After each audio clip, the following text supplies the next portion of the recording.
Sounds Record. good.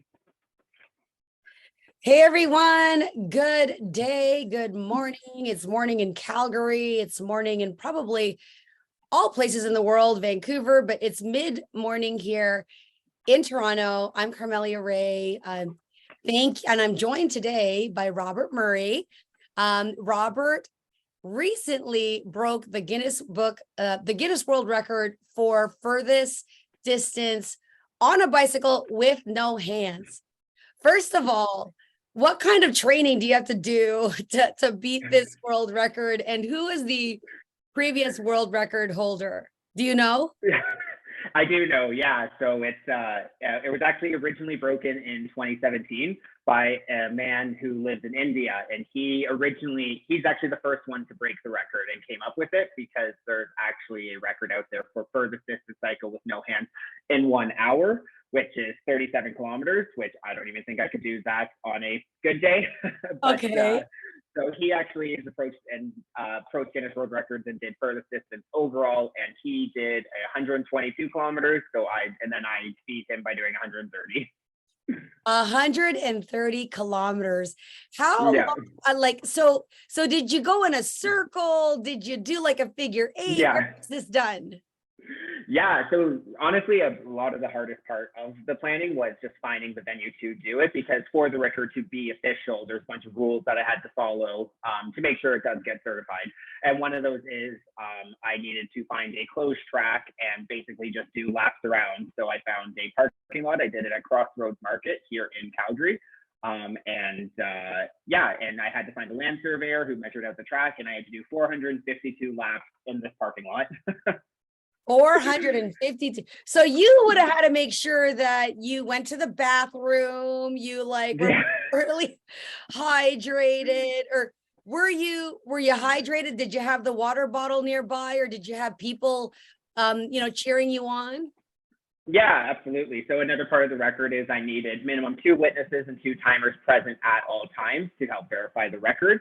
And they actually can't work more than 4 hours. And since the record took me 5 hours, 37 minutes, I needed 2 sets of those. So I always had people watching me, as well as with the record, I do get a 5-minute break every hour of the attempt. So that was always kind of when I would get the bathroom break or filling up I had a water bladder on my back. And that's usually when I would fill that up, or just take a quick break, get the legs going again, because they were falling asleep on the bike a little bit. Well, if you were hardcore, you might have even had a catheter installed. Nurses on by, standing by. Oh my goodness.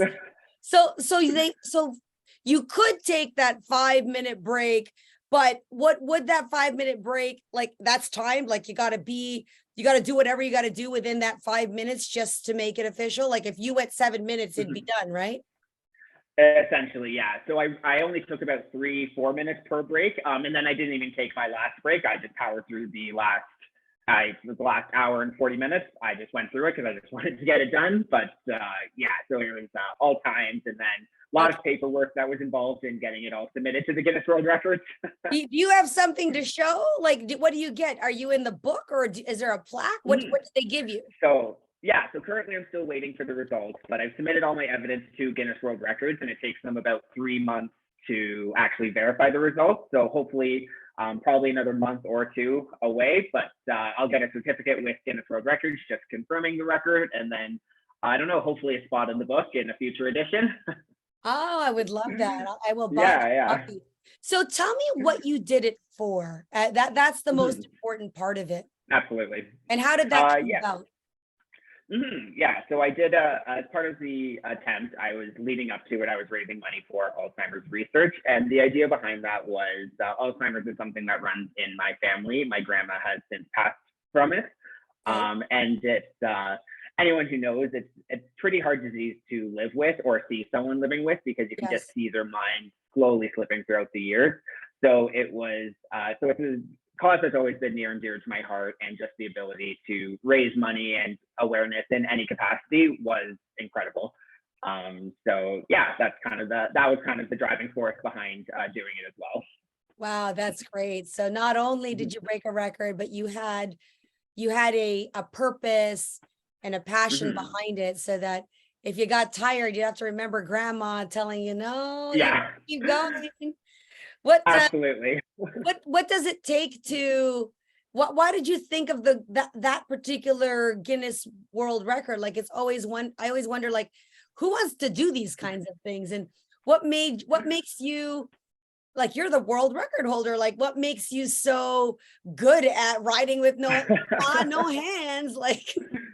Yeah, well, so breaking Guinness World Records always been kind of something I've been interested in. When I was 12 years old was the first time I actually attempted one, and it's going to sound pretty ridiculous, but I did most eggs smashed on head in 1 minute. How many eggs were smashed on a person's so, head? so the record was 45. I did 90. So did you win? So I did break the record, but unfortunately in that same year, someone did 120 eggs. So they did even more than me. So Okay, so do you have to, I gotta see this. So how do you break eggs on your, like, you have to take it out of a box, or can you put the whole thing on your head?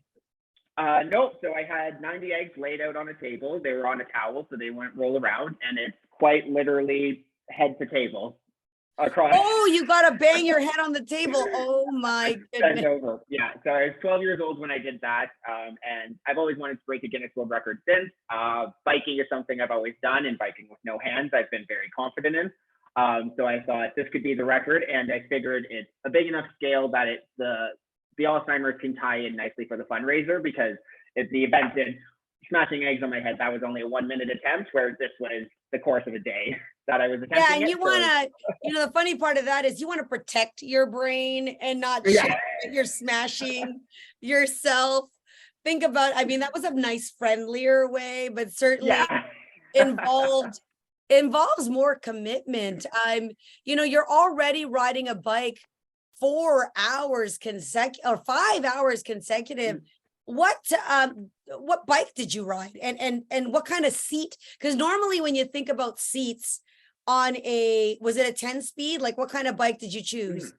Yeah, so it was just a road bike. It was 21 speed actually, and it's the bike I've had my entire life. I've always been just into road cycling, so it was that bike. It was leading up to the event. It was crazy because there was a few issues with the bike. Like, I needed to get it tuned up, and I was calling bike shops because to get a tune up, you booking out 4 months or 4 weeks in advance. So after the record, so I had to beg people to help me fix my bike, get it ready. Part of the record attempt was getting it safety certified. So that was part of the evidence that I submitted. And actually the biggest hiccup was 2 days before the record. My bike seat had actually broken, the one I've had forever, where it sits on these 2 rails. And just from me sitting upright for all the training that I was doing, one of those actually snapped. So that was a bit of a panic. So 2 days before the record, I had a brand new bike seat, which worked great, but I was nervous if I was even going to be able to do it, because it was a bit of a wider seat to give me more cushion. But yeah, so there was a lot of last minute scrambling, but it happily all worked out. Well, yeah, I mean, I think it was meant to be, because you had a bigger cushion. Like, if that were me, I'd be sitting on a pillow. I would not be sitting on a bike seat. You would see some modified version, because I can't ride a bike for more than an hour. I'm exhausted. So what did you have to mentally prepare? What would you say was the toughest moment? Were there tough moments? Was there ever a thought of giving up at all? Or were you very, how did you stay in focus? It really was the months leading up to it. It really was back and forth. Going into the day, I honestly had no idea if I could do it. I know I can bike without hands. It's just whether or not I can do it for that period of time. So, but even just in my day-to-day biking, I'm always without my hands. I'm just that's just more comfortable to me. So there was a lot of self-doubt there. And then also we were having some forest fires in Calgary, and the city was full of smoke. And if there was any wind, I can't do it, because the wind would knock me off without my, because I wouldn't be able to grab my handlebars. So even the day before, the city was full of smoke and it was windy. So I really had no idea until the morning of. I woke up and I thought, well, the weather's nice, so I guess we'll just go out there and see what happens. But yeah, so it really was back and forth, but it ended up working out. And I just took it 1 hour at a time, basically. Amazing. 1 lap at a time. Did you have, did you have ear pods? Were you listening to any music? What did you do? When you normally ride a bike, are you listening to music or are you listening to a podcast? How did you keep that time occupied mentally? It was a good mix of both.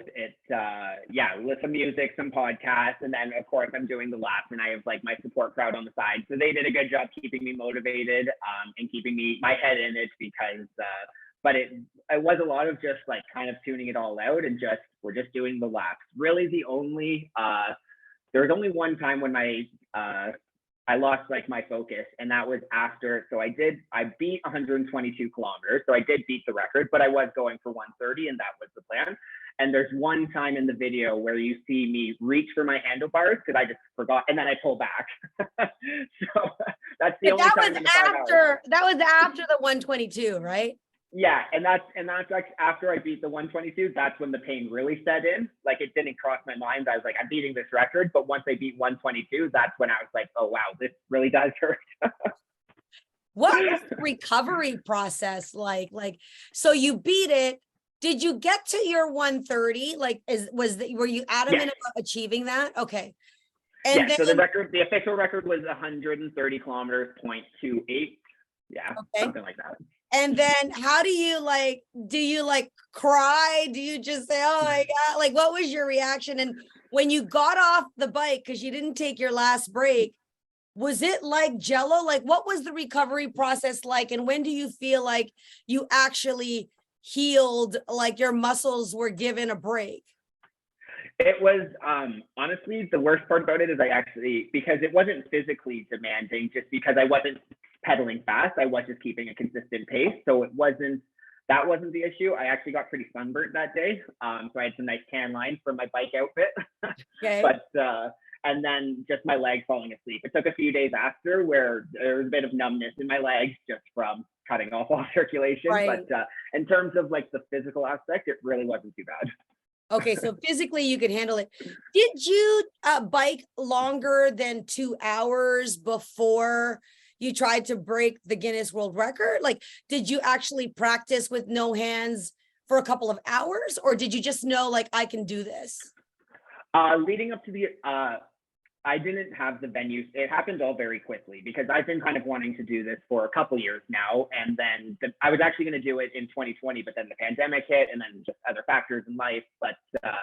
And then all of a sudden, and I had to find a venue too that would let me do it in their parking lot. So all of a sudden I found Crossroads Market, who are very gracious to let me use it. But then with the date that it was set, it was 4 weeks away. So all of a sudden I had to go. So I've done long bike rides, never without my hands the entire time. But leading up, I think the longest I did was 2.5 hours without my hands before the event. And then I did 5 hours, 40 minutes of it. So you know that I'm personal friends with your dad. Was anybody live streaming? Were they there? Like, were they waiting for the phone call to say if you did it or didn't do it? Tell me about the reaction from family, and what was your proudest moment in all of that?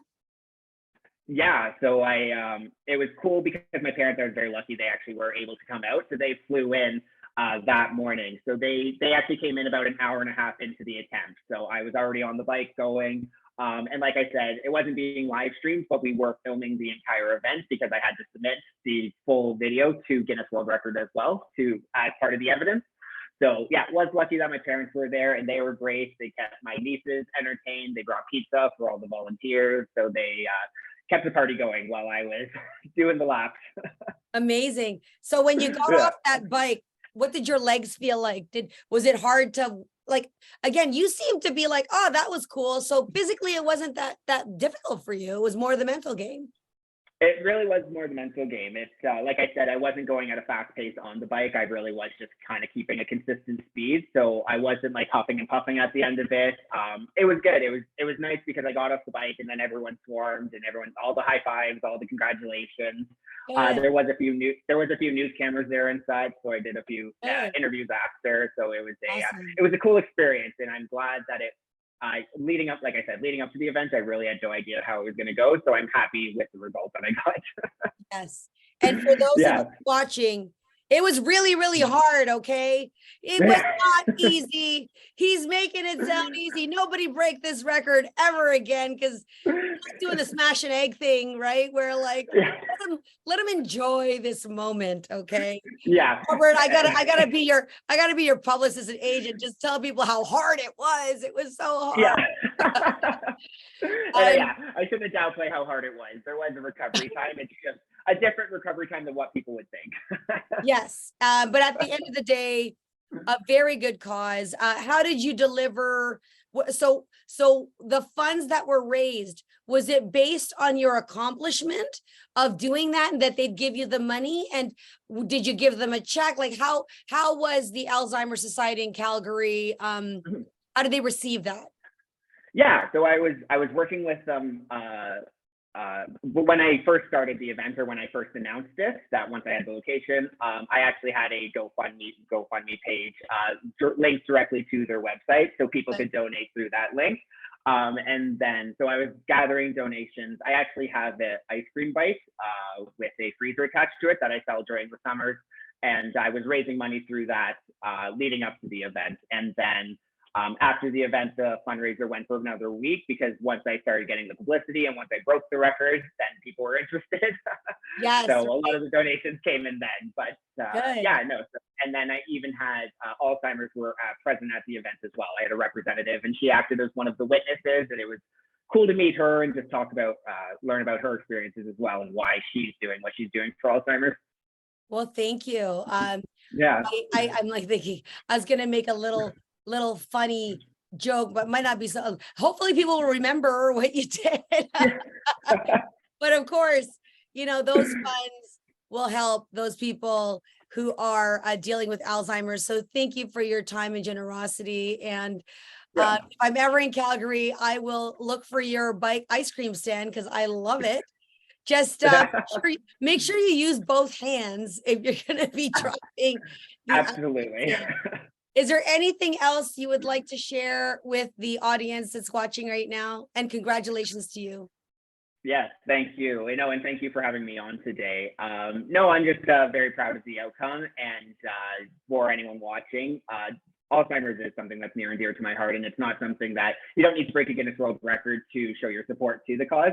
So I encourage anyone that if they haven't donated, there's still time to. Perfect.